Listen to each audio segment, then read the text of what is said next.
Good morning, જય શ્રી કૃષ્ણ. છે ને કાલે રાતે આપણે લેટ સૂતા હતા એટલે આપણે ઉઠવામાં થોડુંક મોડું થઈ ગયું હતું. અને છે ને ભાઈ 2-3 દિવસથી આપણી ઘર છે ને બંધ હતું ને એટલે ઘરની સાફ સફાઈ વધી જવાની. એટલે મેં વિચાર્યું હતું કે છે ને આપણે આજે ભરપેટ પહેલા નાસ્તો કરી લેવાનો છે અને પછી આપણે આપણું સફાઈ અભિયાન ચાલુ કરવાનું છે.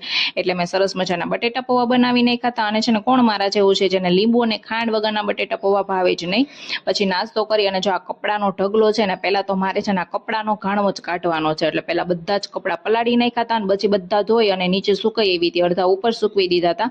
અને છે ને અમારે મતલબ પ્રસંગમાં છે ને મરી મસાલા ને એવું બધું ઘણું બધું વૈધું હતું. તો છે ને ઉપલેટા તો કોઈ વાપરે નહીં, મતલબ મમ્મી છે એ તો એમને આવું કંઈ વાપરવાનું આવે જ નહીં. એટલે હું બધા મરી મસાલા લઈ આવી હતી. મારે તો બહુ યુઝમાં થતા હોય, આપણે કંઈક નવી નવી રેસીપી બનાવતા હોય એમાં.